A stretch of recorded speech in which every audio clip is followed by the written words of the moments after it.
KRS ಗುರುಸಿ ಹಕ್ಕುಪತ್ರಗಳು ಕೊಡೋಣ. ಅದಾದ ನಂತರ ಹಕ್ಕುಪತ್ರಗಳೆಲ್ಲ ಕೊಟ್ಟ ನಂತರ ಸರ್ಕಾರಿ ಜಾಗಗಳು ಏನಿದೆ ಅದನ್ನ ಮೂಲಭೂತ ಸೌಕರ್ಯಗಳಿಗೆ, ಯಾಕಂದ್ರೆ KRS ನಲ್ಲಿ 15,000 ಹೆಚ್ಚಿನ ಜನ ಬದುಕ್ತಾ ಇದ್ದಾರೆ ಇವತ್ತು.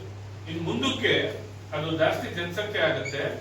ಅಲ್ಲಿ ಮೂಲಭೂತ ಸೌಕರ್ಯಗಳಿಗೆ ಸರ್ಕಾರಿ ಜಾಗಗಳನ್ನ ಮೀಸಲಿಟ್ಟು ಉಳಿದಂತ ಒಂದು ಜಾಗನ ಜೊತೆಗೆ ರೈತರಿಂದ ನಾವು ಖರೀದಿ ಮಾಡ್ತೀವಿ ಅನ್ನೋ ಮಾತನ್ನ ಆ ದಿವಸಗಳಲ್ಲಿ ಹಾಡಿದ್ವಿ. ಅದಕ್ಕೆ ಮುಂದೆ ಮಾಡಿರಂತೆ ಮೊದಲು ನೀವು ಹಕ್ಕುಪತ್ರ ಮತ್ತು ಕಂದಾಯ ಕ್ರಮ ಘೋಷಣೆ ಮಾಡಿ ಅಂತ ನಾನು ಹೇಳಿದ್ದೆ. ಆದ್ರೆ ಈ ಸರ್ಕಾರದ ಉದ್ದೇಶಗಳು ಗಮನಿಸ್ತಾ ಇದ್ದೀನಿ, ಅಲ್ಲಿರ್ತಕ್ಕಂಥ ಎಲ್ಲಾ ಸರ್ಕಾರಿ ಜಾಗನ ತಮ್ಮ ವಶಕ್ಕೆ ತಗೊಂಡು ಆಗ್ಲೇ ಖಾತೆನೂ ಮಾಡ್ಕೊಂಡಂಗೆ ಕಾಣ್ತಾರೆ ಪ್ರಾಧಿಕಾರಕ್ಕೆ. ಅದಕ್ಕೆ ಪ್ರಾವಿಷನ್ ಇಲ್ಲ. ಅವ್ರು ಮಾಡ್ಕೊಂಡಿರೋದು ತಪ್ಪಿದೆ ಕಾನೂನು ಪ್ರಕಾರ. ಒಂದ್ಸಲಿ ಅದು ಹ್ಯಾಂಡ್ ಓವರ್ ಆಗಿರುವಾಗ ಪಂಚಾಯತಿಗೆ ಅದನ್ನ ವಾಪಸ್ ಪಡೆಯೋಕೆ ಆ ತರದ ಅಧಿಕಾರ ಇಲ್ಲ.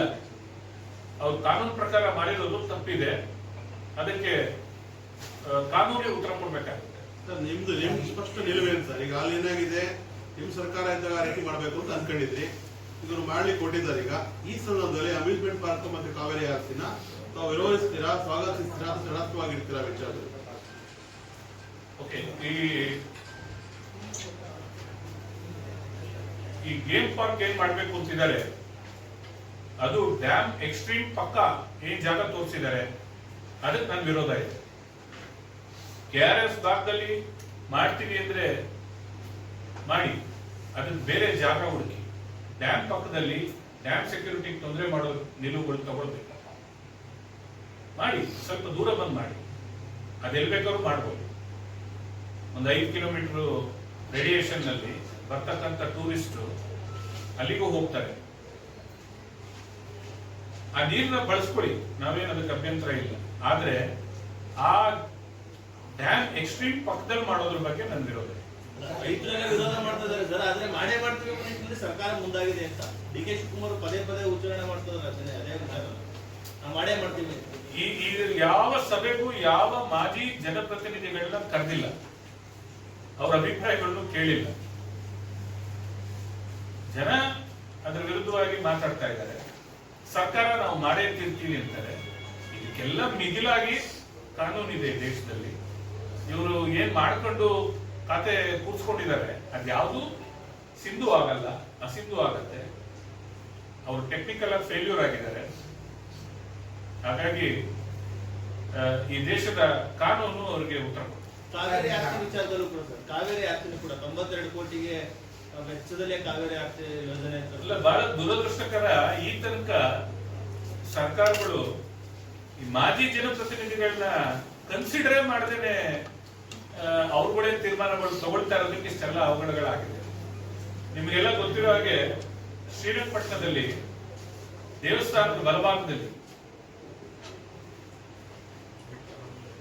ಎಷ್ಟು ಅದ್ಭುತವಾದ ಮೆಟ್ಲುಗಳಿದೆ, ತಾವೆಲ್ಲ ನೋಡಿದ್ದೀವಿ. ಸ್ನಾನಘಟ್ಟ ಎಷ್ಟು ಅದ್ಭುತವಾದ ಮೆಟ್ಲುಗಳಿದೆ. ಅದನ್ನೆಲ್ಲ ರೀಸೆಟ್ ಮಾಡಕ್ಕೆ ನನ್ನ ಕಾಲದಲ್ಲಿ 8 ಕೋಟಿ ರೂಪಾಯಿ ಸ್ಯಾಂಕ್ಷನ್ ಕೂಡ ಮಾಡಿಸಿದ್ದೀನಿ ನಾನು. 8 ಕೋಟಿ ರೂಪಾಯಿ ರೀಸೆಟ್ ಮಾಡ್ಸಕ್ಕೆ, ಬಹಳ ಅಚ್ಚುಕಟ್ಟಾಗಿ ರೀಸೆಟ್ ಆಗಲಿ ಅಂತ. ನೀವು ಕಾವೇರಿಗೆ ಆರತಿ ಮಾಡಕ್ಕೆ ಆ ಜಾಗಕ್ಕಿಂತ ಇನ್ನೊಂದು ಜಾಗ ಬೇಕಾ? ಇವತ್ತು ಲಕ್ಷಾಂತರ ರೂಪಾಯಿ, ಕೋಟ್ಯಾಂತರ ರೂಪಾಯಿ ಖರ್ಚು ಮಾಡಿ ಅಲ್ಲೆಲ್ಲೋ ಮಣ್ಣು ತಂದು ಬಿಟ್ಟಿದ್ದೀರಲ್ಲ, ಆ ಮಣ್ಣು ಇದೆಯಾ ಇವತ್ತಿಲ್ಲಿ?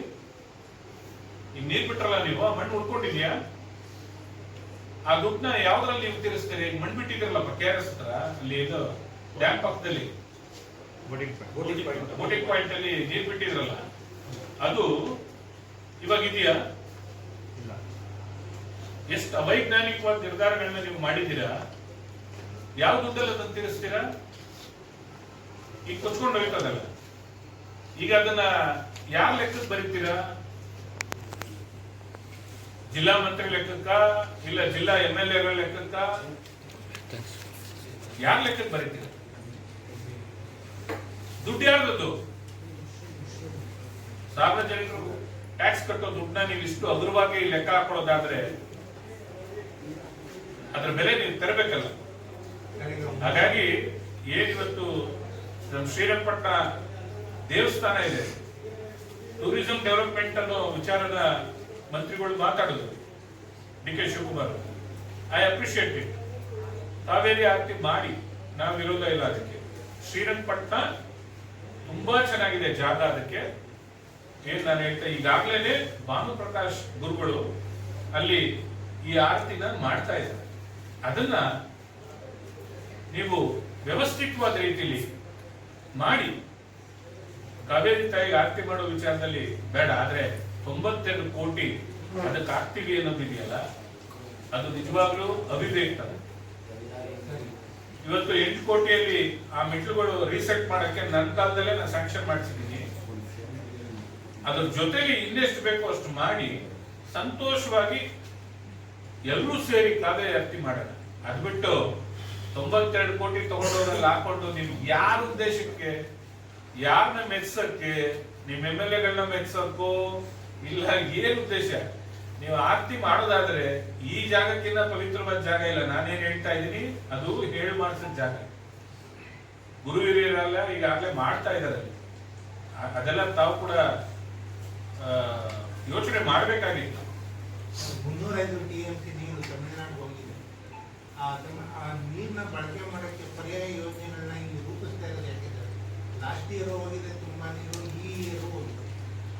ಇವೆಲ್ಲ ಏನು ಆ ಚರ್ಚೆನ ನಾನು ಇಲ್ಲಿ ಮಾತಾಡಬಾರ್ದು ಬಹಿರಂಗವಾಗಿ, ಅದೆಲ್ಲ ಕಟ್ಪಾಡಿದೆ. ಈಗ ಉದಾಹರಣೆಗೆ